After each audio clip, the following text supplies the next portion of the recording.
Hello दोस्तों, आज की इस वीडियो में आपका स्वागत है। आज की इस वीडियो में हम लोग समुद्र के बारे में बात करने वाले हैं। दोस्तों, आज की इस वीडियो में हम लोग समुद्र के बारे में आपको बहुत सारी जानकारियां शेयर करने वाले हैं। तो दोस्तों, आप लोग इस वीडियो को लास्ट तक देखिएगा और अगर आपको वीडियो पसंद आया तो चैनल को सब्सक्राइब और वीडियो को लाइक ज़रूर कीजिएगा। समुद्र को सागर, नदीश, जलाधि, सिंधु, रत्नाकर, वरिध आदि के नाम से पुकारा जाता है। अंग्रेजी में इसे सी कहते हैं और महासागर को ओशन कहते हैं। ब्रह्मांड में धरती धूल का कण भी नहीं है। मान लो अगर धरती धूल के कण के बराबर है तो सूर्य संतरे के बराबर होगा। आज भी इस धरती पर 70% से अधिक जल है और धरती के वजन से 10 गुना ज़्यादा इस धरती ने जल का वहन कर रखा है। मानव आबादी धरती की मात्र 20 से 25% हिस्से पर ही रहती है। उसमें भी अधिकतर जंगल, रेगिस्तान, पहाड़ और नदियाँ हैं और इसमें 20 से 25% हिस्से पर ही रहस्यों का अंबर लगे हुए हैं। ऐसे में समुद्र 70 से 75% हिस्सों का अभी मानव संपूर्ण रूप से देखा भी नहीं है। प्राचीन काल से लोग सागर की यात्रा करने और इसके रहस्यों को जानने की कोशिश में लगे हुए हैं। पहले ही समुद्र था और फिर ये 3 हो गए और अब कई हो गए हैं। समुद्र को सागर भी कहते हैं और सागरों से बड़े महासागर होते हैं और 3 घिरे हुए समुद्र की खाड़ी कहते हैं। हालांकि सभी महासागर एक दूसरे से जुड़े होते हैं। तो हम लोग नंबर 1 पे महासागर की बात करते हैं। पृथ्वी का वह भाग जो विशाल जलाशय से घिरा हुआ होता है और महासागर कहलाता है। पृथ्वी का 70% भाग महासागरों से घिरा है, जैसे कि प्रशांत महासागर, अटलांटिक महासागर, हिंद महासागर, अटलांटिक महासागर, दक्षिणी महासागर। कुल 5 महासागर हैं। प्रशांत महासागर तथा अटलांटिक महासागर का विस्तार उत्तरी गोलार्ध तथा दक्षिणी गोलार्ध दोनों जगह है। इसलिए भूमध्य रेखा और उत्तर में स्थित उत्तरी प्रशांत महासागर तथा दक्षिणी में स्थित दक्षिणी महासागर स्थित है। इस प्रकार से कुल मिलाकर 7 महासागर हैं और 7 समुंदर हैं। उल्लेखनीय है कि अटलांटिक में बर्फीली जमीन के अंदर लगभग 400 झीलें हैं। दूसरे नंबर पर बात करते हैं सागर। लवणीय जल का वह बड़ा क्षेत्र जो कि महासागर से जुड़ा हुआ हो उसे सागर कहलाता है और कैस्पियन सागर और मृत सागर, लाल देव सागर और भूमध्य सागर आदि। और तीसरे नंबर पर बात करते हैं गल्फ। जल का वह भाग जो 3 तरफ से स्थल से घिरा हुआ होता है उसे गल्फ कहते हैं। गल्फ वह खाड़ी है, लगभग समानार्थी शब्द है और अरब की खाड़ी लगभग बंगाल की खाड़ी के नाम से ज़्यादा प्रसिद्ध है। अब बात करते हैं समुद्र का जन्म कैसे हुआ था। तो वैज्ञानिकों का अनुमान है कि समुद्र का जन्म आज से लगभग 50 करोड़ से यानी कि 100 करोड़ वर्ष के बीच होगा। दरअसल धरती के विशालकाय गड्ढे पानी से कैसे भर गए, यह अनुमान लगाना मुश्किल होता है। दूसरी ओर इतने विशालकाय गड्ढे कैसे निर्मित हुए, यह भी बड़ा सवाल है। वैज्ञानिक कहते हैं कि पृथ्वी का जन्म हुआ तो वह आग का एक गोला थी।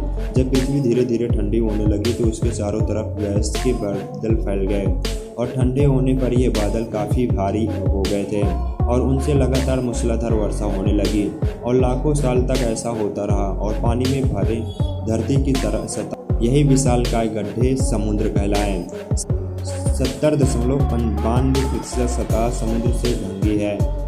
इसका आशा यह हुआ कि पृथ्वी के लगभग 36 करोड़ 17,40,000 वर्ग किलोमीटर क्षेत्र में समुद्र है और पृथ्वी का सबसे विशाल महासागर प्रशांत महासागर है, जिसका क्षेत्र 16 करोड़ 62,40,000 वर्ग किलोमीटर है। यह विश्व के सभी महासागरों का 45.8% है और ये प्रशांत महासागर के भीतर जल जंतुओं की एक रहस्यमयी दुनिया भी है, जिस पर अभी भी खोज जारी है। शांत महासागर विश्व का सबसे गहरा सागर है, जिसकी औसतन गहराई लगभग 3939 मीटर है। महासागर को छोड़कर यदि महासागर की बात की जाए तो विश्व का सबसे विशाल सागर दक्षिणी चीन है, जिसका क्षेत्रफल लगभग 39,74,600 वर्ग किलोमीटर है। अगर बात किया जाए कि समुद्र में लहरें क्यों उठती हैं और समुद्र की लहरों का रहस्य क्या है, तो समुद्र की लहरों का समुद्री वैज्ञानिक ही जानता है। तो समुद्र की लहरें 3 तरह से पैदा होती हैं। पहली, समुद्र की सतह पर बहने वाली हवा। दूसरी, चंद्रमा के कारण उत्पन्न हुआ ज्वार और तीसरी, समुद्र के भीतर कहीं आया भूकंप। हवा या तूफान से उत्पन्न होने वाली लहरें भूमि के पास उथल पानी में पहुंचने पर मंद पड़ने लगती हैं और फिर कभी कभी उनकी ऊंचाई लगभग 30 से 50 मीटर तक हो सकती है और अधिक ऊंची लहरें स्थिर हो जाती हैं। अतः सागर तट पर छाग के रूप से टूटी हुई सुनामी नामक लहरें समुद्र जल तल पर आए भूकंप या भूस्खलन की वजह से उत्पन्न देती हैं, लेकिन किनारे पर पहुंचने पर ये लहरें प्रचंड और विनाशकारी रूप से धारण कर लेती हैं और चंद्रमा से उत्पन्न लहरें भी कभी कभी विनाशकारी साबित होती हैं। चंद्रमा के कारण दैनिक रूप से 2 बार उत्पन्न होती हैं और सुबह और शाम। यह घटना चंद्रमा द्वारा पृथ्वी पर लगाए जाने वाले गुरुत्वाकर्षण बल के कारण घटित होती है। इसके बाद अमावस्या को समुद्र को शांत रहता है, जबकि पूर्णिमा को अशांत रहता है। अब बात करते हैं सागर के भोजन और खनिज। सागर दुनिया भर के लोगों के लिए भोजन मुख्य रूप से मछली उपलब्ध कराता है, किंतु इसके साथ ही कस्तूरों और सागरीय स्तनधारी जीवों को भी सागरीय शैवाल को भी प्राप्त आपूर्ति करता है। इनमें से कुछ मछुआरों द्वारा पकड़ा जाता है और तो कुछ तो खेती पानी के भीतर की जाती है। सागर के अन्य मानव उपयोगों के व्यापार, यात्रा, खनिज दोहन, बिजली उत्पादन और नौसैनिक युद्ध शामिल हैं। वहीं आनंद के लिए की गई गतिविधियों जैसे कि तैराकी, नौकायान और स्कूबा और डाइविंग के लिए सागर एक आधार प्रदान करता है। इसके अलावा समुद्र के भीतर शंख और मोती, मूंगा, तेल, गैसी, सीपी, शैवाल, मछली आदि हजारों ऐसी वस्तुएं पाई जाती हैं जिसका मानव दोहन करता है। अब बात करते हैं समुद्र के अंदर पाए जाने वाली गुफाएं के बारे में।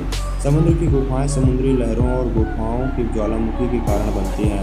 समुद्र में हजारों तरह की सुरंगें और ये समुद्री पानी यानी कि समुद्री सुरंगें पानी से भरी हुई हैं और इन्हीं में से एक मैक्सिको के इन सुरंगों को पानी इतना साफ होता है कि गोताखोर पूरी सुरंग का मजा ले सकते हैं।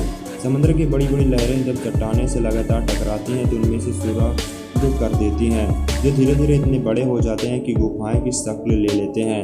इसी तरह इटली की एक गुफा में भी एक गुफा, इसके अलावा लावा बनी गुफाएं अंदर से किसी नली जैसी दिखाई देती हैं।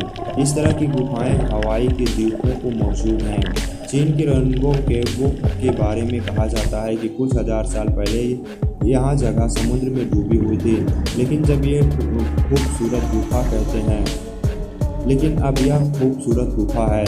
कहते हैं कि कई साल पहले इस जगह पर समुद्र का जलस्तर कम हो गया था और इस केव को जन्म हुआ था। और चीन के गोइलिन में स्थित यह गुफा इतने रंगों से भरी है कि इसे रेनबो केव भी कहते हैं। केव के भीतर एक रोमांटिक नदी ली भी बहती है। यह केव करीब लगभग 240 मीटर लंबी है। अब बात करते हैं समुद्री पर्वत। समूची पृथ्वी पर पाए जाने वाली पर्वतीय श्रृंखलाओं में से एक है, जो कि 70,000 किलोमीटर लंबे समुद्र के भीतर का पर्वतनुमा क्षेत्र है।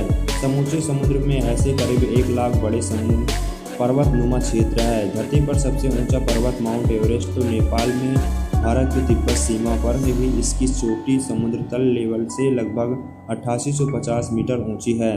लेकिन समुद्र के भीतर इससे भी ऊंचा एक पर्वत है जिसे मौना क्यूआ माउंटेन कहते हैं। मौना किया माउंटेन हवाई संयुक्त राज्य अमेरिका के नज़दीक प्रशांत महासागर का एक हिस्सा है। वास्तव में ये माउंटेन की एक विशाल द्वीप है जिसका आधार समुद्र तल से बहुत नीचे है। समुद्र तल में मौना किया की ऊंचाई लगभग 4205 मीटर है, लेकिन यह मौना की पूरी ऊंचाई नहीं है। संयुक्त राज्य अमेरिका भूवैज्ञानिक सर्वेक्षण के अनुसार मौना की माउंटेन समुद्र तल में लगभग 6000 मीटर नीचे तक फैला हुआ है। दोस्तों, अगर आपको ये वीडियो पसंद आई हो तो चैनल को सब्सक्राइब और वीडियो को लाइक कीजिए।